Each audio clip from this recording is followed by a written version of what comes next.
Never let a doctor see her. I felt an odd swelling in my 10-year-old daughter's stomach. When I hurried to take her to the hospital, my husband, Ken, yelled and blocked my way. Why is he panicking like this? Is there something wrong that would come out in a medical exam, judging by Ken's unusually flustered behavior? When I took my daughter to the hospital in silence, I was told a diagnosis that I had never imagined. Furthermore, the shocking truth spoken by my daughter made me tremble with rage. Absolutely unforgivable. This was directed towards Ken, whom I thought adored our daughter. Because I had never imagined he would do such a thing. Ken and I were colleagues at my father's toy company. Our office romance eventually led to marriage. Following our wedding, I quit my job, and a year later, I was pregnant. However, not everything was smooth sailing. It happened when I was 9 months pregnant. Ken, what's the meaning of this? What's got you so angry? Look at this online banking. You have nothing to say? That is. Ken had withdrawn $6,000 from our family savings account, which we had started after getting married, and spent it all. Our child is about to be born, and we're gonna need money. What did you spend such a large amount on? I was furious, as we had been saving every month for our future. I spent it on anime. There was this character I really liked, and I just had to have the merchandise. My anger reached its peak at Ken's hesitant and mumbling explanation. Huh? Anime? We're about to have a bigger family, and this is what you're thinking about? That's it, I want a divorce. Just wait a minute. Let's calm down, all right? Ken was desperate to calm me down. I am calm. Whose fault do you think it is that I'm this angry? Do you even realize you're about to become a parent? I'm sorry. I'll never do something like this again, please forgive me. Watching Ken apologize profusely, my anger started to subside a little. And I found myself regretting blurting out divorce in the heat of the moment. Thinking about our child who was about to be born, the idea of raising her alone was daunting, and I decided to forgive Ken. Since then, he seemed to have learned his lesson, enjoying his hobbies with just his allowance. Soon after, I gave birth. Our daughter, born a bit small at 5 pounds 10 years ago, is now in the 4th grade. I was worried about her slow growth compared to her peers when she was younger, but now it seems like it was all needless worry. You might surpass Mom's height soon. Jolie, innocently laughing, had sprouted in height rapidly since starting elementary school, nearly surpassing my height. Due to her mature appearance for her age, she was sometimes mistaken for a middle schooler.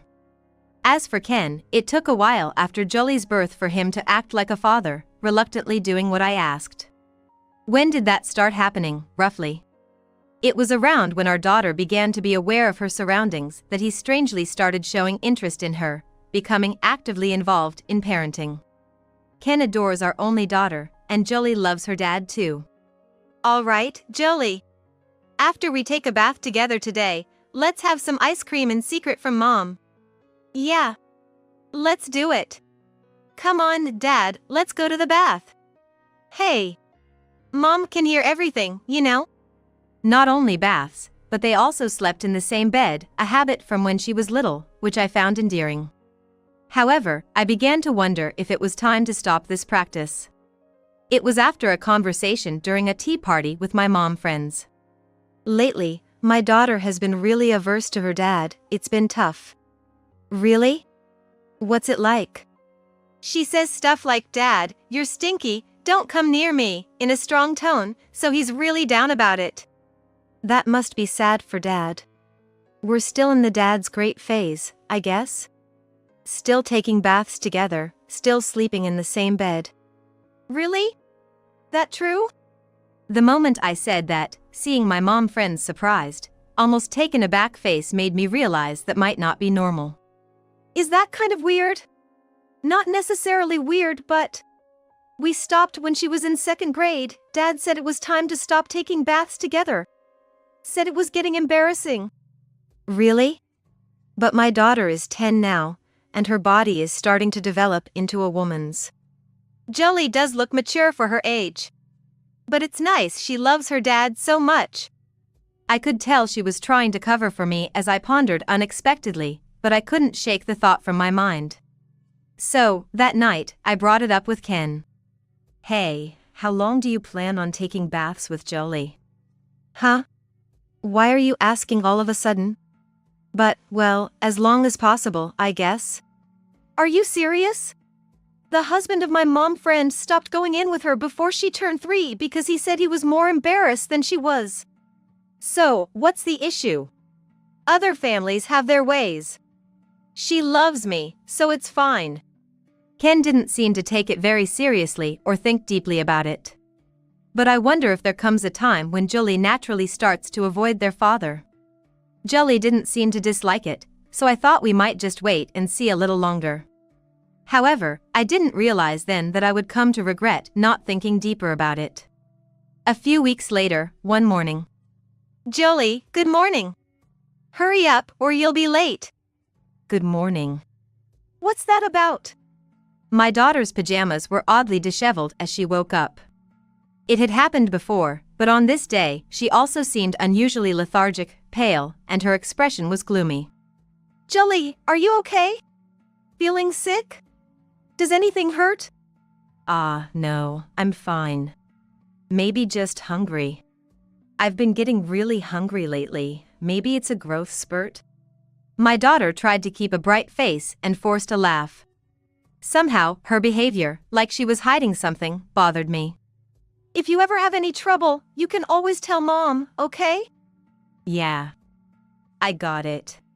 My daughter quickly looked down but then started eating her breakfast with a smile. And after this incident, a change occurred in my daughter. From that day on, she somehow started avoiding Ken. Jolie, what shall we talk about while we sleep today? I think I'll sleep with Mom today. I have a lot of things I want to talk to Mom about. You can always talk to Mom, right? Dad has work, so bedtime is pretty much the only time I get to talk to Jolie. Yeah, but... My daughter averted her eyes from her father and fell silent. Today, I promised we'd have some girl talk, right? Dad, let's do this another time, please. When I playfully threw a lifeline to my daughter, Ken clicked his tongue and left the living room. Are you okay? You know you can say no to Dad if you don't want to do something, right? Yeah, thanks, Mom. The avoidance of Ken continued, but he still tried to invite our daughter for baths together or to sleep, as he used to. Jolie is hitting puberty, so it might be best not to push her too much. I subtly warned Ken, but he had a strangely angry look on his face. I was pleased to see our daughter developing a normal dislike for her father, a sign of growing up, but it seemed Ken and I had different views. Well, it might be understandable for a father, who was used to being close to his daughter, to find it hard to let go, so I didn't worry too much about it. Months later, I was shocked to see my daughter's appearance one morning. Unbelievably, Jolie's lower abdomen was noticeably swollen. Jolie, what's with your belly? Eh? What do you mean? She seemed unconcerned, but it was obviously not normal. Hey, you see this too, right? We need to take her to the hospital, don't we? In a panic, I called Ken, who was getting ready in the bathroom, to show him Jolie's swollen belly. Absolutely do not let a doctor see her. After a moment of surprise, he suddenly shouted and began to panic. But this swelling is definitely not normal. Doctors are out of the question. Do not take her, no matter what. Ken stressed this point repeatedly before heading off to work. But I couldn't just not take her to the hospital. It was my responsibility for not noticing sooner, but I couldn't afford to wait until something happened to my daughter. Jolie, we're going to the hospital now, get ready. Dad said not to go. Don't worry about that, it'll be okay. I took my daughter to the car and headed for the hospital. Jolie, it's going to be okay. It's going to be okay. I reassured my increasingly anxious daughter as we waited our turn at the hospital. Feeling my daughter's abdomen again, it was noticeably swollen towards the lower part. Mom, I'm sorry for keeping quiet. I've been feeling sick and haven't been able to eat for a while now. And recently, it feels like there's something in my stomach. The dreadful thought that she might be pregnant crossed my mind. But my daughter is 10 years old. And if that were the case, the question of who the partner could be. The very thought sent shivers down my spine. Soon after the examination was over, the doctor shared astonishing results. If I had paid more attention to Jolie, this wouldn't have happened. I'm sorry. No, it's not your fault, Mom. But Dad. Gradually, Jolie began to share about what had been hidden. These were the shocking truths. As she cried, I stroked her back, my emotions a mix of rage and indescribable disgust towards my husband. I'll never forgive him for doing such a thing to our daughter. I resolved to make my husband regret his actions, no matter what. When I got home, I checked Ken's study, then made a call to a certain place. Next, I texted my husband that I'd be late because of a neighborhood meeting and that Jolie was feeling ill and resting. With everything prepared, I decided to wait for my husband's return at home after leaving my daughter at my parents' house that night. As he was about to return, I pretended to be Jolie, lying in her bed, holding my breath. I'm home. Ken came home earlier than usual in a seemingly good mood, went straight to his room, and then came into my daughter's room with something in his hand. Thinking it was Jolie in the bed, he stood by the bedside and began to stroke over the blanket. Just as I thought. The worst. I hid under the blanket to avoid detection, filled with disgust as he touched more. Jolie, I heard you're feeling bad. Are you okay? I shook my head under the blanket, and Ken spoke in a cajoling tone. Let me see your face. Seeing Dad might make you feel better, right? Ken kept talking persistently, even trying to forcibly remove the blanket. For a while, it was a struggle between me holding the blanket tightly and him trying to see my face at any cost. Come on, no need to be shy. Dad's been lonely since Jolie has been so cold lately. Listening to Ken speak in a sweet voice, more suited to addressing a lover than his daughter, I shuddered but held my ground. It looks like Mom will be home late today, so now we have plenty of time to do our usual thing, huh? Unable to tolerate his eerie tone any longer, I threw off the blanket and stood up. What do you mean by usual stuff? What are you planning to take your time with? What? Jolie! What's gotten into you all of a sudden? My husband stumbled backward in shock, eventually falling to the ground, scattering what he was holding all over the floor. Then, seeing me standing in front of him, he realized it was me and not Jolie. His face turned to one of panic. Why is Kelly here? What happened to the neighborhood meeting? Where's Jolie? That was a lie. I had to do something drastic to expose your true face. Huh? Doing something like that, you're the worst. Feel free to say whatever you want. I was surprised that Ken believed the content of the email and acted exactly as I had anticipated, revealing his true nature just as I had predicted. Hey! Explain yourself. I'm the one who wants an explanation. What is this? You were planning to dress Jolie in this? I pointed to the items Ken had dropped on the floor and questioned him. Ken, seemingly having completely forgotten about them, hurriedly gathered them up and clutched them tightly. This is, it's a present for Jolie. I thought it would suit her, so I bought it. Really? Is that so? Unable to withstand my gaze, he was stumbling over his words, his face sweating profusely. But this looks like a cosplay costume, doesn't it? The outfit Ken had was clearly the kind that men would fancy, an anime character costume. These were with large openings at the shoulders and chest, and an extremely short skirt. Presenting this as a gift, I have to question your taste. This is... Jolie said she wanted to try it on because it's cute. Ken was sweating bullets, stuttering in response. That's from a late-night anime with a sexy character. There's no way she would watch something like that. Well, that is... Ken went silent and didn't try to answer any further. And you were planning to dress Jolie in this and take pictures, weren't you? My accusation clearly made my husband turn pale. Not really. I didn't have such intentions. But well, if it's possible to take photos for memories, I guess I would want to. So, you've been taking pictures like this all along. I thrust a photo album in front of him. It was something I found hidden away in the back of his closet when I checked his study. It was filled with numerous cosplay photos. Hey! Don't touch my treasure with your filthy hands! Ken, who had been speaking evasively until now, suddenly changed his attitude, pushing me away and snatching the album. Ouch! Why do you have to be so rough? There's no need for that.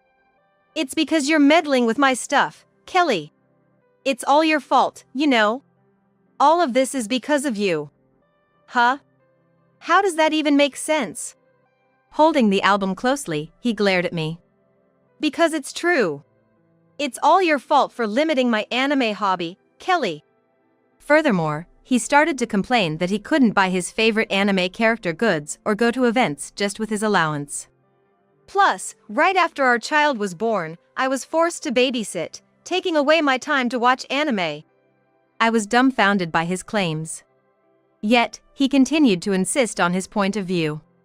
But I couldn't help being excited as Jolie grew up so quickly, becoming more and more like my favorite characters. Watching him adoringly gaze at the album as if he were caressing it made my skin crawl. Don't joke with me. Do you have any idea how much Jolie was struggling?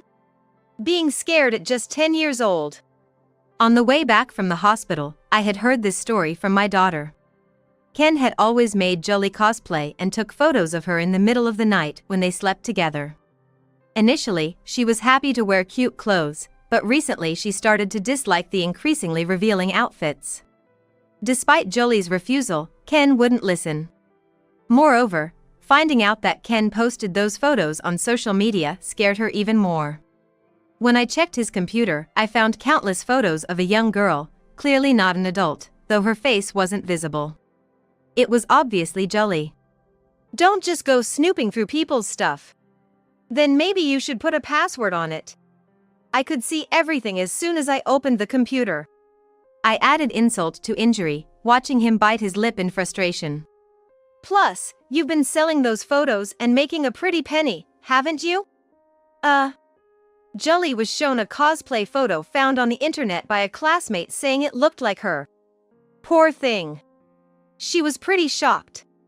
But Jolie couldn't confide in anyone because Ken had sworn her to secrecy about the photos. Moreover, because of that, Jolie's stomach. Don't tell me she got pregnant? But, I have nothing to do with that. It's not my problem. My husband was more concerned about himself than worried about our daughter. He's really the worst. No. Jolie became extremely constipated from stress from worrying too much. The abnormal swelling in my daughter's abdomen was due to stress-induced constipation. When the doctor told us at the hospital, I was relieved but also deeply regretted not being able to see how much pain my daughter had been in. You took her to the hospital? I told you not to let a doctor see her. Were you afraid Jolie would say something during the examination? Humph. His silence probably meant I had hit the nail on the head. When I silently handed him the divorce papers I had prepared, his face momentarily showed shock. Divorce. Well, divorce is inevitable, but I'm taking custody of Jolie. Huh? What are you talking about? Because Jolie is attached to me. I earn more, so I can definitely take custody. Even now, he was smugly confident he could manipulate the situation to his advantage, smirking. You're greatly overestimating yourself. But she already said she doesn't want to see Daddy anymore. Don't lie. That can't be true. I pulled out my phone and showed him Jolie's message that read, "I hate Daddy." That's a lie. She loves me. She's my Jolie. Ken started throwing things around the room in a tantrum. His actions resembling a child whose toy had been taken away. Realizing it was futile to stop him, I watched on, dumbfounded. It's all your fault. I'll never forgive you. Minutes later, when he ran out of things to throw, he glared at me, but his childishness only elicited a sigh from me. I never thought my husband could be such a scumbag. But I can't afford to lose, not when it comes to protecting my precious daughter. I've already told my parents everything about the divorce and its reasons. You'll have to explain to your parents yourself. Or I can tell them the truth without twisting anything if you prefer. Wait a sec. Does your dad already know about this? That's exactly what I'm saying. This is an issue within our family. Why do you always have to involve my in-laws in everything? My husband started pacing around the room, venting his frustration on me as he scratched his head. It's not unrelated. Jolie is our precious granddaughter. Just then, the door opened, and my father entered, causing Ken to jump in surprise. My father-in-law. Ken's demeanor instantly shrank in the presence of my father, who is also his boss and my father-in-law. First, as the president of your company, let me say this. Our company creates toys that excite children, and we don't need an employee who treats children like products. You're fired. No. Please, boss. Anything but that. Ken panicked at the thought of losing his job, but my father continued unfazed. Next, as Jolie's grandfather. Enough is enough. It's disgusting that you would look at your own daughter that way. I'm sorry. Please forgive me. I promise I'll never do it again. Please. Ken was so desperate he even bowed deeply to my father. Kelly. Please, say something to your father for me. Convince him. My husband, realizing he couldn't handle this alone, begged me for help. We're getting divorced, so whatever happens to you is no longer my concern. It's up to my father to decide about the company. Don't be so cold. We've been married for over 10 years, right? Unfortunately, that's true. As I sighed, Ken, thinking he might be forgiven, crept closer to me. I regret not leaving you when I found out you were dipping into our savings before Jolie was born. Pushing Ken away, I placed the divorce papers in front of him again, and he suddenly became defiant. I won't get a divorce. I take back what I said. You haven't signed it yet, so it's still okay, right? What? No matter what you say, my mind is made up about the divorce. You're wasting your time. Despite my refusal, Ken approached me again, eventually kneeling down. Let's just talk this out calmly, Kelly. If we talk, I'm sure we can understand each other eventually. No, I'm telling you it's over. Yet, he persisted, clinging to me while crying. If I say I'll give up this hobby, will you forgive me? Please, forgive me. How could I have ever married someone so selfish, only thinking about himself? I regret it more than ever. I'm so sick of you only thinking about yourself. Have you ever considered how deep the wounds are that you've left on Jolie's heart? Compared to that, your firing is nothing. But, even as I looked at him coldly, he kept on muttering excuses. Enough with the excuses and the rationalizations. How can you expect forgiveness after dragging our precious daughter into your hobby and treating her like a product? Goodbye. My husband was left speechless, slumping to the floor and bursting into tears. Later on, the divorce with Ken was finalized. I made sure all photos of our daughter he had taken were deleted right in front of him. I demanded a lump sum of $200,000 from him for emotional damages and child support for Jolie. And true to my father's declaration, he was fired from the company. His sudden departure sparked various speculations within the company, but eventually, those whispers faded, and the memory of my husband, who wasn't much of a worker to begin with, was completely forgotten. Ken, it seems, had to take on debts to pay the compensation and is now juggling multiple part-time jobs. Meanwhile, Jolie and I moved back to my parents' house and started a new life. Jolie is now happier, spending her days with a smile and energetically attending school. As her mother, I intend to protect her diligently from now on.